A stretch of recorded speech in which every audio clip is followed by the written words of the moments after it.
Bienvenidos, apreciados estudiantes. Reciban un cordial saludo. Espero que se encuentren muy bien, al igual que su familia. Este es entonces nuestro encuentro sincrónico número 4 y entremos en materia entonces. Muy bien. Recordemos entonces que estamos en la semana número 4 y que próximamente entonces tendremos la actividad de evaluación que estará abierta a la plataforma el 24 y 25 de abril con un porcentaje del 12.5%. El objetivo entonces de la unidad número 2 es analizar las características del marketing mix. Entonces, como podemos ver aquí, las 4 P's nos hablan entonces acerca de la mezcla de mercadeo. Y en esta temática que nos propone la unidad, entonces está la evolución del marketing mix, el producto precio, la promoción y la distribución. Les presento a su nuevo más mejor amigo, uno de los más mejores amigos, que se llama Jerome McCarthy. Jerome McCarthy, entonces, es el que propone la fórmula o la receta de lo que se conoce hoy en la actualidad como las 4 P's del mix marketing, ¿cierto? O del marketing mix. Es el que propone producto, precio, promoción y plaza. Más adelante, entonces, otros varios expositores, entonces proponen su fórmula. Le agregan entonces las personas, le agregan la producción. Bien, entonces más o menos desde la década del 50, eh, el profesor McCarthy entonces viene hablándonos acerca del marketing mix. Porque es que otro de sus más mejores amigos se llama Philip Kotler, también que es conocido como el padre del marketing moderno. Ese es su segundo mejor amigo. Muy bien, entonces, aquí, ¿qué tenemos para recordar? Tenemos para recordar entonces que nos proponen desde producto, precio, promoción y plaza como las primeras variables, ¿cierto? Las más ortodoxas y que se han ido cambiando, que es lo más clásico, pero que aún se sigue viendo.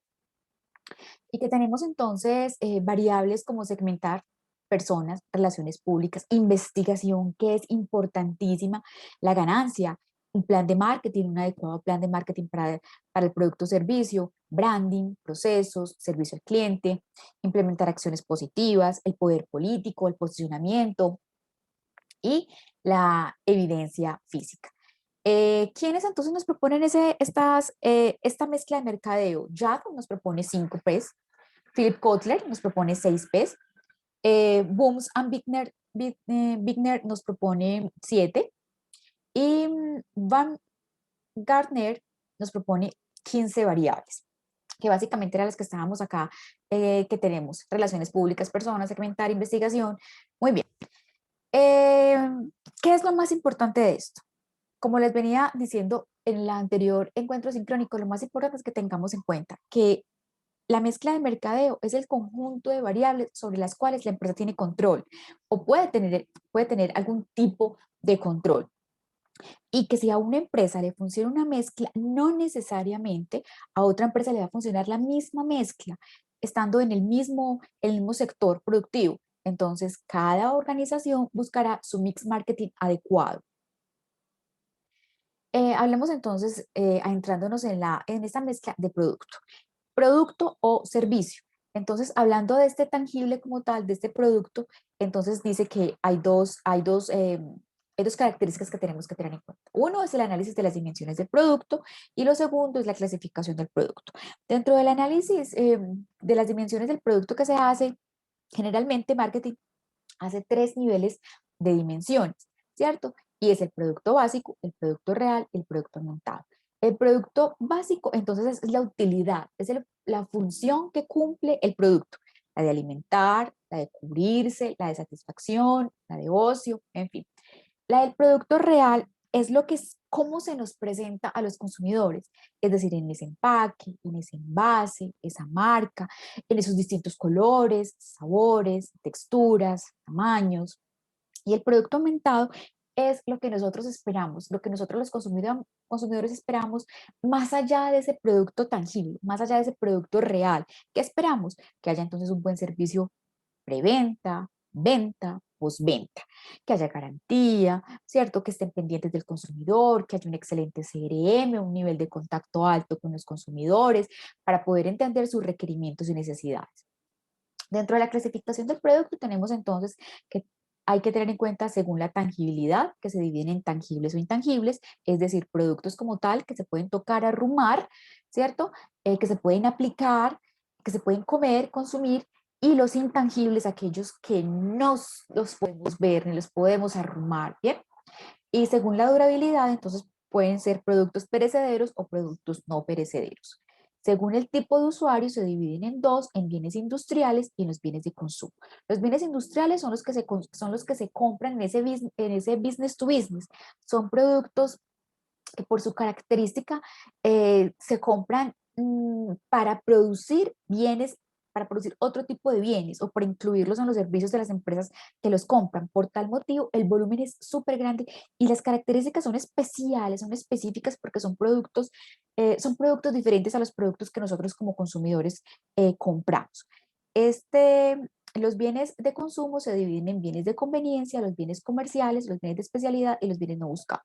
Los bienes de conveniencia son los bienes habituales, generalmente son los que compramos en el supermercado, habitualmente, como dice la palabra, y que no requerimos mucho de pensar, mucho de desgastarnos, porque generalmente los compramos, la crema de manos, el jabón de tocador, eh, la comida, el arroz, bien.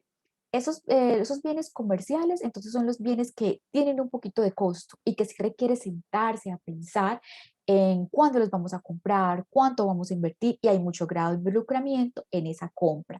Los bienes de especialidad también son unos bienes costosos, ¿cierto? Y también hay mucho involucramiento del ego. Son esos bienes por los cuales nosotros los compramos y queremos que la marca sea evidente porque son muy caros. Entonces, por ejemplo, un carro, una casa, eh, mm, eh, eh, ah, me- mm, aretas o collares, ropa costosa, ropa de marca, esos son los bienes de especialidad. Los bienes no buscados son los bienes, aquellos que no queremos, o sea, que no nos levantamos justamente en la mañana y decidimos, ay, pues yo quiero comprar este bien. Uno, porque no lo conocemos y segundo, porque no lo deseamos. Entonces, cuando uno no conoce un bien, ¿cierto? Cuando, por ejemplo, ayer salió una publicidad y nosotros no sabíamos que existía eso, pues entonces nosotros no vamos a demandar ese bien. Y cuando no deseamos, ¿y qué bienes no deseamos? Pues no deseamos las vacunas, no deseamos exámenes médicos, no deseamos comprar un seguro de vida, no deseamos comprar un seguro de exequial, ese tipo de productos entonces son bajos en demanda. Respecto al precio, bueno, respecto al precio entonces, la vez pasada les había comentado que hay dos enfoques para fijar estrategias de precios y uno es relacionado con el costo más una ganancia que quiere percibir la empresa y el otro es que habla acerca de la percepción del consumidor hacia ese producto o hacia ese servicio. ¿Qué dice entonces? Que el precio es la cantidad de dinero, ¿cierto? Esa cantidad física de dinero que encontramos, que entregamos para que nos den un bien o un servicio. ¿Y qué va incluido allí? Allí toda la suma de los valores que se incurre para poder producir ese servicio o ese bien.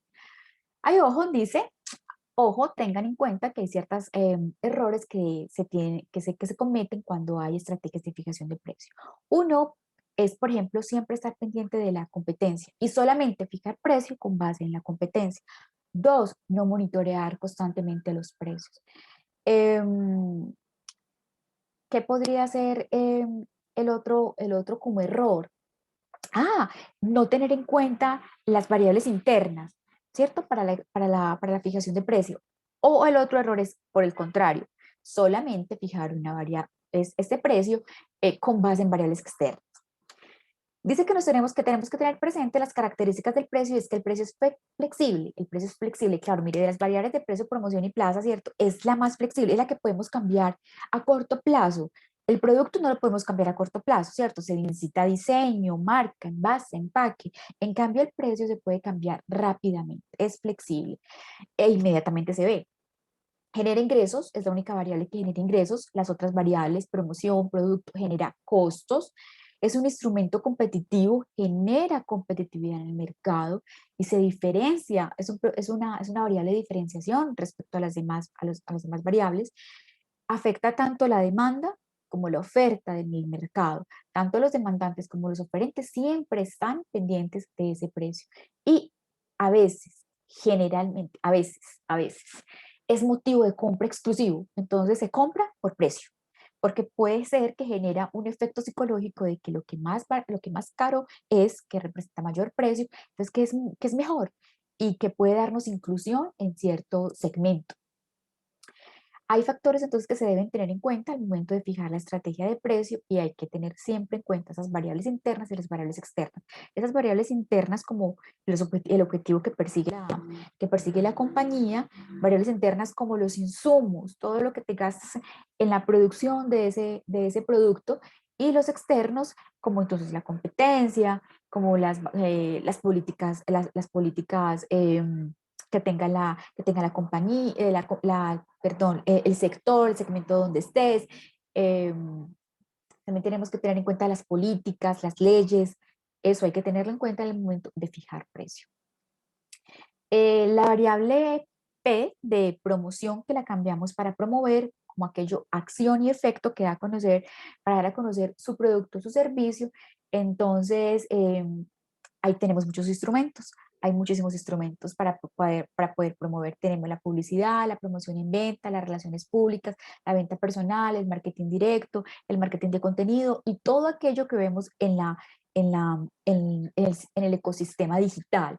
Porque entonces, si bien es cierto que tenemos ventas en punto de venta, en Puff and Porsche, también tenemos ventas digitales y que tenemos que tener en cuenta, como lo decía la compañera la vez pasada, que si tenemos que si estamos en físico no podemos olvidar lo digital y que si estamos en digital no podemos olvidar lo físico. Acá hay algo nuevo, no, nuevo no, aquí algo que deben de tener en cuenta en mi adelanto para cuando lo vayan a ver, van a escuchar mucho la palabra ATL y BTL. ATL como esa publicidad masiva que se hace en radio, prensa, televisión, ¿cierto? Y ese BTL como lo que se sale de lo común, que es muy directo para el consumidor y súper novedoso, muy creativo. Recuerden que la creatividad en mercadeo es una variable fundamental justamente para promover. En cuanto a la P de plaza, que aquí entonces no la cambia por distribución, es una variable que involucra elementos externos, ¿bien? ¿Y como cuáles variables externas?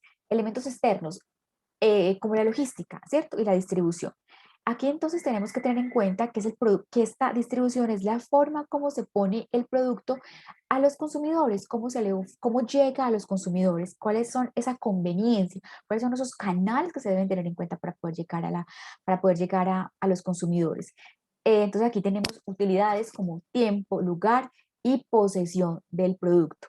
Y aquí la mejor definición que podemos dar de producto para describir la variable de distribución es Dios, es un Dios, es que ese producto a través de esa distribución debe ser Dios, que el producto o el servicio, el, el consumidor lo puede encontrar en el tiempo que él lo necesita, el lugar que él lo necesita e incluso al precio que él lo necesita, ¿cierto? Para poder tener posesión de él. Es decir, el producto debe ser un Dios. Y debemos decidir acerca de qué canales utilizar, qué logística utilizar, tener en cuenta al final esa logística inversa y qué localización vamos a encontrar. Ese punto de venta para hacerle la vida mucho más fácil al consumidor. Eso es lo más importante aquí en distribución. No es lo que le conviene, lo que le conviene a la organización, es tener en cuenta cómo el consumidor puede acceder a ese producto o a ese servicio. Entonces debe pensarse en esa estrategia de cómo hacerle la vida mucho más fácil a ese consumidor.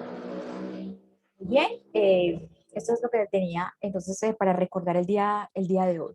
Tengan presente que antes de enfrentarse entonces al parcial o a las actividades que están planeadas, recuerden estudiar el módulo académico y complementarlo con eh, literatura que ustedes puedan encontrar en la biblioteca de la universidad o en libros, que puedan acceder a libros. Muy bien, recuerden de igual forma que si tienen preguntas, se las puedo responder en el correo o también estoy en el foro de consultas. Que estén muy bien, hasta una próxima oportunidad.